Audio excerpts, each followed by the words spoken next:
Hello everyone, welcome back to the channel. इस video में जानेंगे आप एक चार्टर्ड अकाउंटेंट कैसे बन सकते हो। सीए बनने के लिए कितने लेवल होते हैं, कितने आपको एग्ज़ाम क्लियर करना पड़ता है, कितनी ट्रेनिंग करनी पड़ती है, कितने साल की ट्रेनिंग करनी पड़ती है और कौन कौन से टाइप की ट्रेनिंग करनी पड़ती है। सीए में आप किस किस रूट से एंट्री ले सकते हो, सारी चीज़ों का डिटेल में डिस्कशन करेंगे। आप सभी से रिक्वेस्ट है कि अगर अभी तक चैनल को आपने सब्सक्राइब नहीं किया है तो कर लो, क्योंकि यहाँ पर आपको सीए की रिगार्डिंग सारी अपडेट देखने को मिलेगी। अच्छा, सीए स्टार्ट करने से पहले आप समझ लो कि सीए 3 लेवल का एग्ज़ाम है। पहला फाउंडेशन, दूसरा इंटरमीडिएट, तीसरा फाइनल। ठीक है, 2 लेवल से आप 2 तरीक़ों से आप एंट्री ले सकते हो। एक होता है फाउंडेशन लेवल से, जिसमें होता है फाउंडेशन रूट बोलते हैं जिसको। एक होता है डायरेक्ट एंट्री में, जिसमें आपको फाउंडेशन का एग्ज़ाम देने को नहीं मिलेगा, आप डायरेक्ट इंटरमीडिएट का एग्ज़ाम दोगे। ठीक है, आप जानते हैं फाउंडेशन रूट से आप एंट्री लेते हो तो क्या होगा और इंटरमीडिएट से लेते हो तो क्या होगा। अगर आप फाउंडेशन रूट से एंट्री लेना चाहते हो तो आप इसके लिए रजिस्ट्रेशन करा सकते हो। रजिस्ट्रेशन तो आप 10वीं बाद ही करा सकते हो, 10th बाद आप रजिस्ट्रेशन इसके लिए करा सकते हो। फाउंडेशन का एग्ज़ाम साल में 2 बार होता है, एक होता है जून में, दूसरा होता है दिसंबर में एग्ज़ाम होता है। फिक्स है ये डेट, जून और दिसंबर का। ठीक है, आप इसका एग्ज़ाम कैसे दे पाओगे।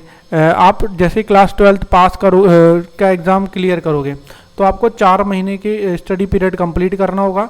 उसके बाद आप जो नेक्स्ट एग्ज़ाम आएगा, चाहे जून का आएगा या दिसंबर का आएगा, तो आपको देना पड़ेगा। अगर आप उसमें पास कर लेते हो तो ठीक है, इंटरमीडिएट में पहुंच जाओगे। फेल करते हो तो वापस से आपको एग्ज़ाम देना पड़ेगा अगले 6 महीने बाद। अब आप डायरेक्ट रूट से आना चाहते हो, ठीक है, मतलब आप डायरेक्ट इंटरमीडिएट में ही आना चाहते हो, आप फाउंडेशन का एग्ज़ाम नहीं देना चाहते तो क्या करना पड़ेगा। कुछ क्राइटेरिया जिसको आपको कंप्लीट करना पड़ेगा। अगर आप कॉमर्स बैकग्राउंड से हो तो आपको 55% मार्क्स लाने पड़ेंगे। ठीक है, ग्रेजुएशन में और पोस्ट ग्रेजुएशन में। अगर आप नॉन कॉमर्स हो तो ग्रेजुएशन और पोस्ट ग्रेजुएशन में आपको 60% मार्क्स लाने पड़ेंगे, तो आप सीए कर पाओगे, इंटरमीडिएट में डायरेक्ट जा पाओगे।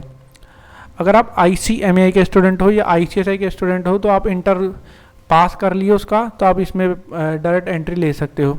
ठीक है, अब एक बार मानते हैं कि आपने फाउंडेशन रूट से इंटरमीडिएट में आ गए या फिर आप डायरेक्ट रूट से इंटरमीडिएट में आ गए, इसके बाद दोनों का प्रोसेस बिल्कुल सेम है। ठीक है, अब आप इंटरमीडिएट लेवल पे आ चुके हो। इंटरमीडिएट लेवल पे आने के बाद आपको, जैसे आपने ऊपर 4 महीने की ट्रेनिंग स्टडी पीरियड कंप्लीट किया, यहाँ पे आपको 8 महीने का स्टडी पीरियड कंप्लीट करना जरूरी है, कंपलसरी है। इंटरमीडिएट का भी एग्ज़ाम साल में 2 बार होता है, एक होता है मई में, दूसरा होता है नवंबर में। जैसे फाउंडेशन का जून और दिसंबर में होता है, वैसे ही इंटरमीडिएट का मई और नवंबर में एग्ज़ाम होता है। अब आपने 8 महीने की स्टडी पीरियड कंप्लीट कर लिए तो आप इंटरमीडिएट का एग्ज़ाम दे पाओगे। इंटरमीडिएट का एग्ज़ाम के 2 ग्रुप होते हैं, ग्रुप 1 ग्रुप 2। आप चाहो तो एक साथ दे सकते हो या अलग अलग करके दे सकते हो। जैसे मान लीजिए एक आपने मई में दे दिया, एक आपने नवंबर में दे दिया, या फिर दोनों को मई में दे दिया, दोनों को नवंबर में दे दिया। आप जैसा चाहो वैसा कर सकते हो।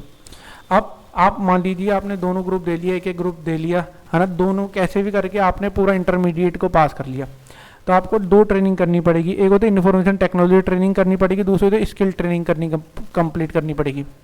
ये दोनों करने के बाद आप प्रैक्टिकल ट्रेनिंग कर पाओगे। अच्छा, जो ऊपर वाली दोनों ट्रेनिंग है ना, आपको ICAI भवन में जाकर करनी पड़ेगी, और जो प्रैक्टिकल ट्रेनिंग है ना, आपको किसी सीए के अंडर में काम करना होगा, किसी बड़ी फर्म में काम करना पड़ेगा। ठीक है, अब अभी ध्यान रखना, जो प्रैक्टिकल ट्रेनिंग है ना, ये 2 साल की होगी। इसके लिए आप एलिजिबल कब होगे, जब आप इंटरमीडिएट के दोनों ग्रुप क्लियर कर लोगे।